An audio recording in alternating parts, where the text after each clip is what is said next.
everyone, and welcome to InnoEnergy's Intellectual Property channel. We are the intellectual property team of InnoEnergy, and today we will help you with trademark registration, explaining the different routes possible and their associated cost.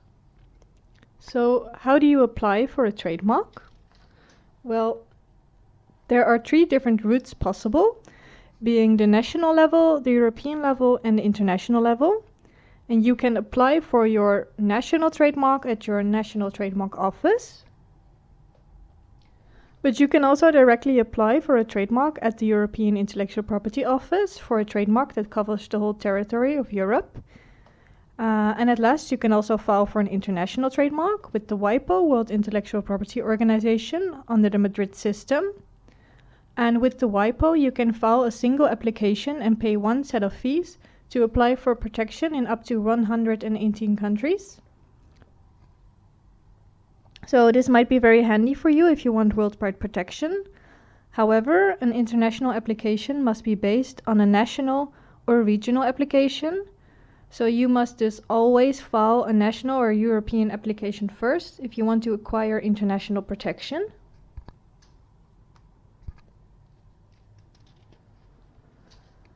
So I explained that there are three different routes for trademark registration, but before I go into that, what is important to note is that you can choose also not to register your trademark. And this is because if you actively use your trademark, even if unregistered, you can still take action against infringers. However, your legal case will be less strong here because you did not register your trademark. But for example, in the United States, unregistered trademarks are used extensively. And this can be shown from the number of trademarks with the logo TM on it, which stands for unregistered trademark. And if a trademark has the certified R on it, it means that it's a registered trademark. So let's go out of the fact that you do want to register your trademark, which is recommended. So as stated, you can file for a trademark at a national office or directly at the European office. And since national legislation varies widely between each country, we can unfortunately not discuss this. I will discuss, however, how you can apply for a European trademark. And the European trademark allows you to obtain, with a single application, a trademark valid in all of the territory of the European Union. And until recently, the European trademark was called the CTM Community Trademark.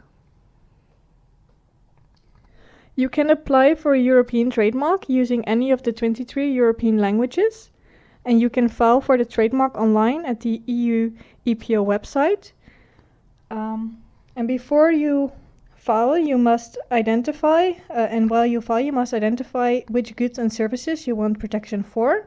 So you must think about the categories of goods and services your product or company falls in.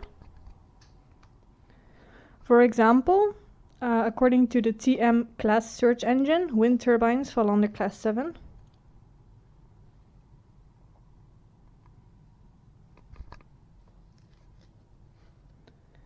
So before you actually apply for your trademark, you should do an examination. You should analyze your trademark to see whether it's distinctive enough from other trademarks that are already existing. And you should also make sure that it's not generic or descriptive. And you can check your trademark uniqueness yourself to the search engine TMView. However, you can also request for an examination by the European Trademark Office, and this is recommended if you want to avoid litigation in a stadium later on. And if requested, the European Trademark Office will do a search for you and send you the results. However, if the European Office finds any similar trademarks to your application, they will notify the holders of these trademarks. So you should consider if you want this, but keep in mind that during the examination process, your trademark is not actually granted yet, so you can still change your trademark application at the stadium to not be infringing in the end.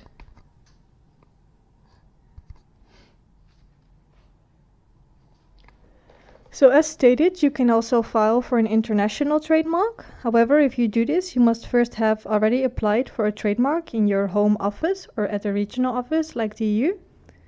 And once you have done this, you can file an international application under the Madrid system with a form that you can find on the WIPO website. And you can see the link here.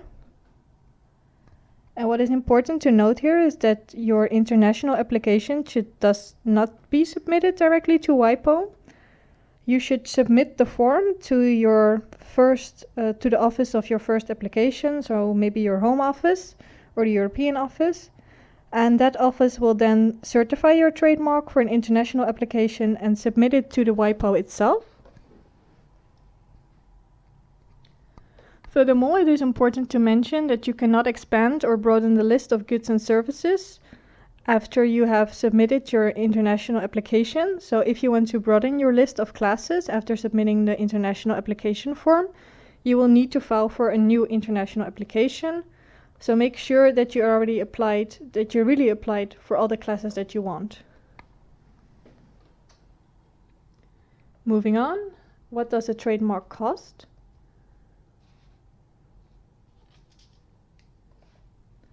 So there are three kinds of fees when it comes to a trademark application. The first is the basic fee, and you also need to pay complementary fees for each designated state in which you want protection, if it's more than one country. And at last, there are supplementary fees for each class of goods and services. So this means that fees are always calculated on a per class basis, which will make fees higher if your goods and services fall in more than one class. So overall, I cannot say how much everything costs, as there are many factors determining the overall fee, like countries and how many classes. And you can check the cost before applying though, and you can do this through a fee calculator.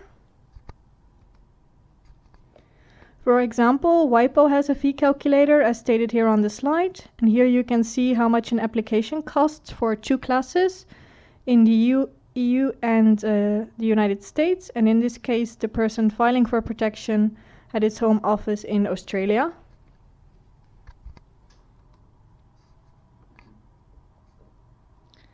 And with regard to renewal fees, in the USA, trademarks can be renewed for around $400 per class per 10 years. And in Europe, the renewal fee is the same as the application fee, which is €850 for one class, €50 for the second class, and €150 for the third class and thereafter, as can be seen on this slide.